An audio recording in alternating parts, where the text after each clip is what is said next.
Hey, what do you know, for once we're actually starting where we saved. So, we do have a bit of a detour to take. We're not going directly to Mount Pointy, but there aren't actually too many stops.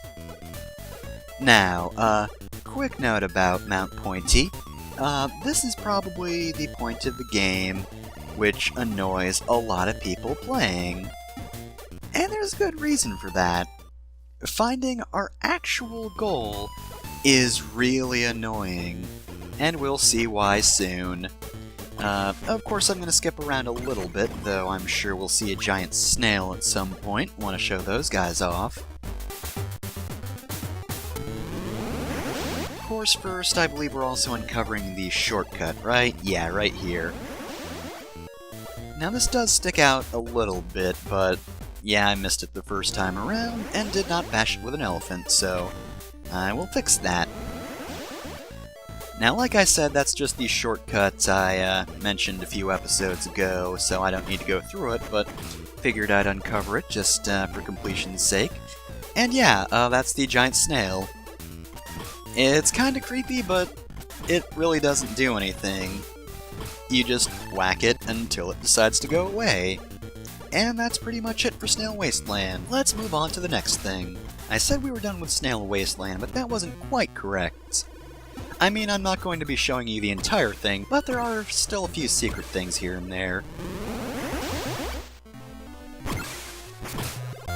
Like this firefly, for example. Plus, I figured I should also show off the fact that, yeah, as I said, Spider can climb backgrounds that aren't spider webs. If you see a background like this, you can climb it. It's good to know. Man, I'm very much not done with Snail Wasteland, am I? Because we've got another thing over here. You need Spider and Monkey to get this one, so a little bit of teamwork. I do think this is actually a good example of how our movement options do differ. And hey, we also need Elephant as well, because we gotta destroy this thing. So yeah, that's actually a neat puzzle. It's not difficult or anything, but it does utilize all our transformations up till this point.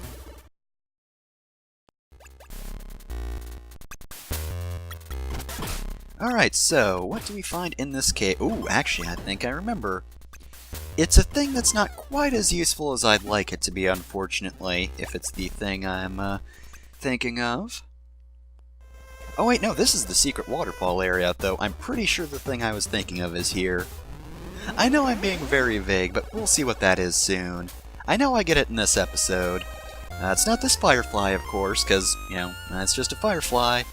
It's good to get them as soon as you can, but, like, I'm not gonna sweat them too much just because I have cleanup episodes for a reason.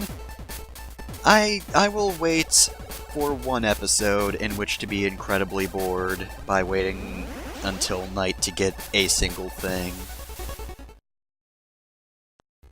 Alright, now, down here, we have the Elephant Talisman. Or Elephant Tote. I do kind of wish it was a tote bag, but no, it's a 100-ton weight. So yes, the elephant now has a way to stomp the ground. This is why I say it's probably the least useful talisman, because the elephant already has an attack, and this is basically just, you know, an attack for the elephant's short jump. It's not gonna be terribly helpful if I'm completely honest. You also noticed back there, but there was a shortcut we could have opened up, which I believe is actually near Watertown, but I didn't unlock it before. I believe I'll be unlocking it soon, though, so we could use it even if we wanted to. Bolo is really no help here. Hey, this mountain's cold, brr. Yeah, thanks, Bolo. I mean, I guess it has nothing to do with him being horny, so it's a change of pace, but still. I'd like something helpful. It would be nice.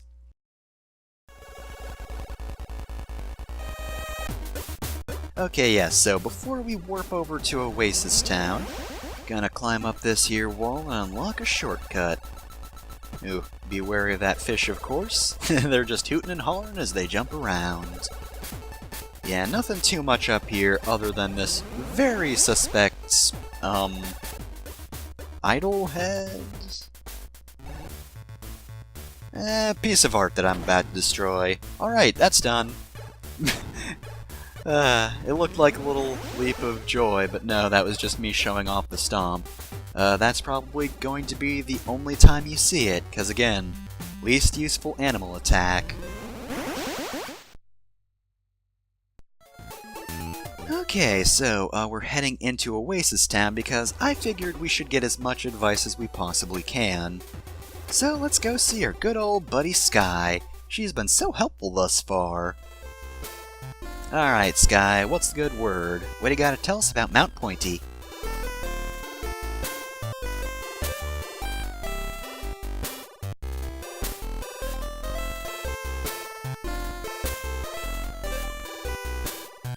Okay, this is the rudest hint in the game. That right there is incredibly confusing, because she's not technically wrong. If you continue heading east from where the zombie caravan was, you will eventually find Mount Pointy. You'll just find the wrong side of it. You will find the impassable side. So what you have to do is know that the world is shaped like a donut and head west from Oasis Town to this horrifying place. So I've alluded to this repeatedly, but this is just Eldritch Abomination land. There's just these weird goo monsters. I don't know why any of this is here. Why does this exist? I don't know. It's not explained in backstory. Was it oil? They just pour a whole lot of oil here and that somehow fucked up the environment to do this? I don't know. Alright, so, let's use a float muffin. Oh god, I hate this effect. So float muffin will prevent you from falling into a pit, but god, it makes Shantae uncomfortable to look at. Oh god, that is sickening. Am I gonna have to put up some kind of warning for this? I don't think it's seizure-inducing, but I don't know, I could be wrong. Yeah, you do want to dash across there so that you can, pass it quickly. So, yeah, hooray, we got a heart holder. We just had to get a bit motion sick first, but now we can continue on, and ooh, these guys. Thankfully, they're easy to stun lock, and man, I am attacking fast. So, yeah, this area can be a bit tricky, just in part because these guys jump out of nowhere. Still not quite as annoying as those enemies we first encountered in the Scarecrow field.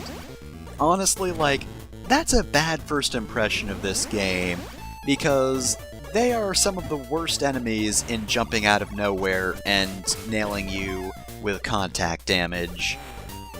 They're very unexpected, and for some reason, I don't know, maybe it's their hitboxes or maybe their speed, but the enemies in that area are just really good at hitting you.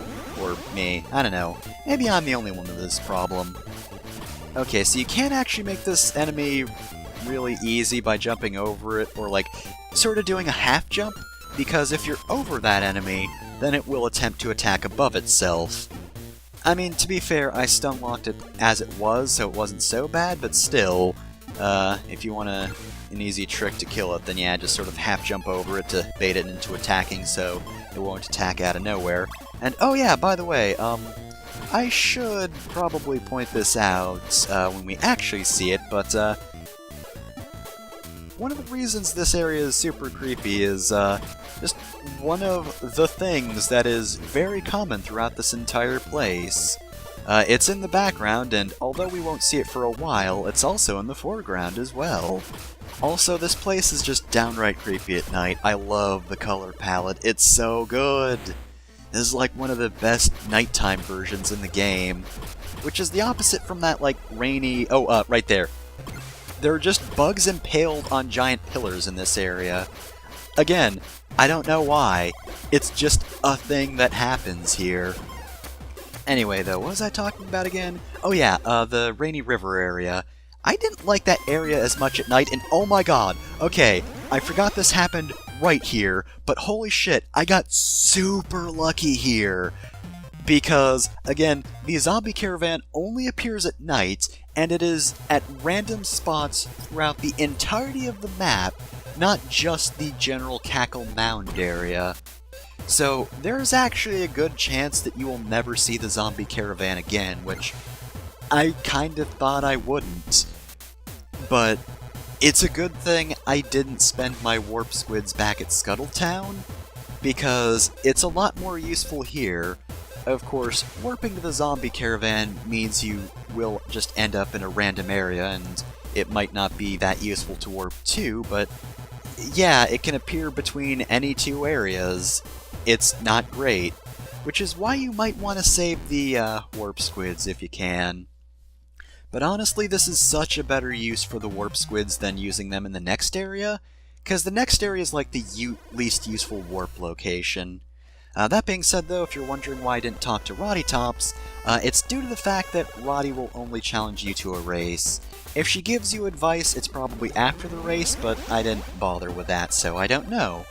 So here we are at Mount Pointy. I'll be honest, I don't like fighting these birdmen.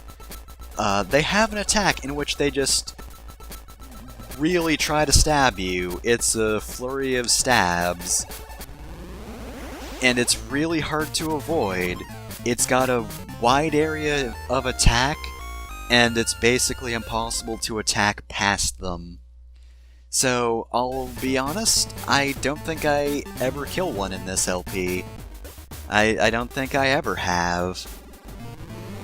So, yeah, not bothering with these guys. 'Cause, yeah, look at that! Look at that! And they turn on a dime, so, like, I do not know how you're supposed to attack them without getting hit unless you have a ranged weapon. Or item, rather. So I'm not gonna bother. Actually, there's one thing I can think of, but we don't have that yet.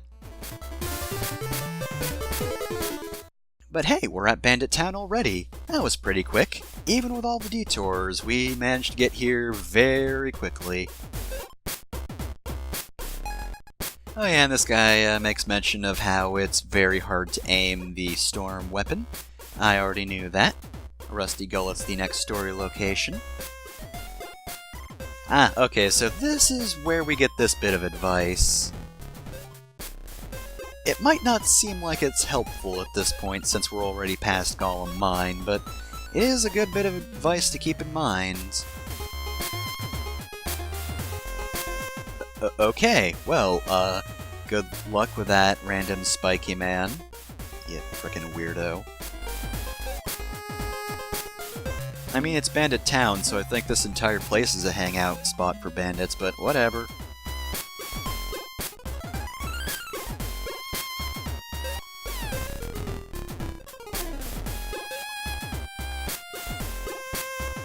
Well, yeah, you wouldn't, Demon Barney, but I've got a job to do, so I'm gonna.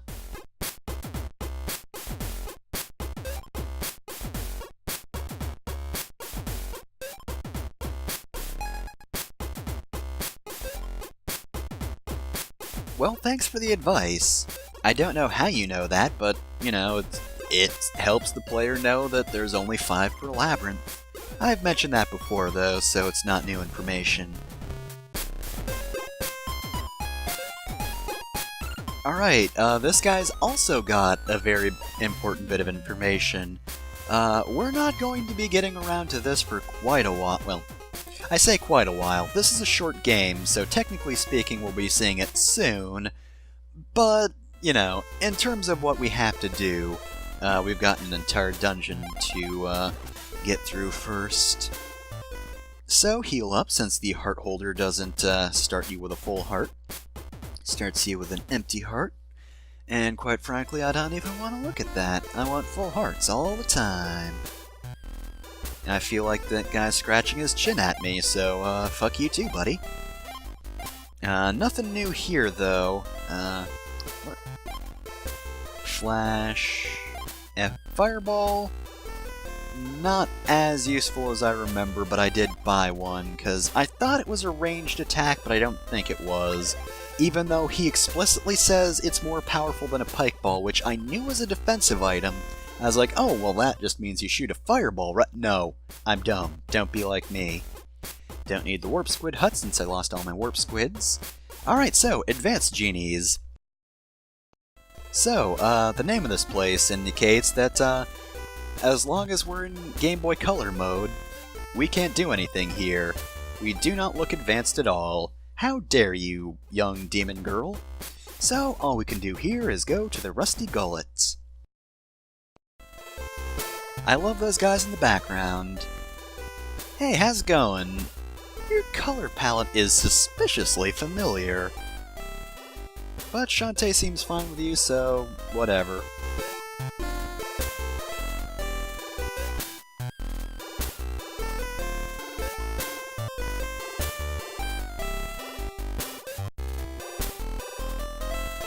Wow, nobody could have guessed that that's what we were trying to do. You must be a mind reader. Anybody ever find that really creepy? Mind reading is a very invasive power. I don't know, it's kind of uncomfortable.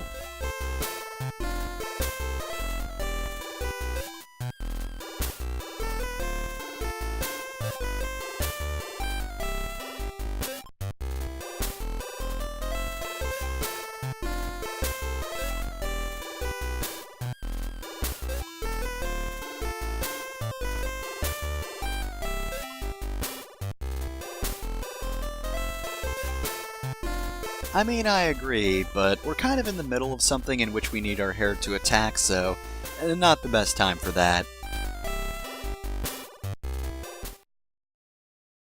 Well, it's nice to meet a new character. We don't know her name at all, but like, she's out and out flirting with Shantae, and Shantae's A-okay with it, so apparently they're just already best friends. Unlike Bolo, in which you just run into him and you know, yeah, that guy is far too horny. Just an overabundance of horniness on that dude. Alright, Monkey can't really fall straight that well, so don't try using it here. That being said, though, the wall doesn't rise high enough for the spider to actually get up here without the monkey, so that's honestly a bit of annoying that you have to switch like that. So, this is the point of the game at which a lot of people get lost, in part because of Sky's advice, but the first time I played Shantae, I stopped somewhere around here because I got lost. Though, I don't know how I got lost. Like, for some reason, I remember, like, getting on the other side of a pit, and I don't remember how or where I got lost, though.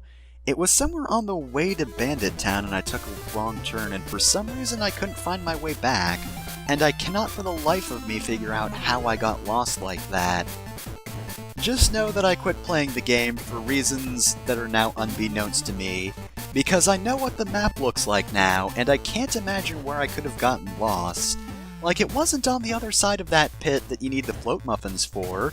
Like, it's obvious what the way back from that is. Alright, and we've already made it to Twinkle Palace.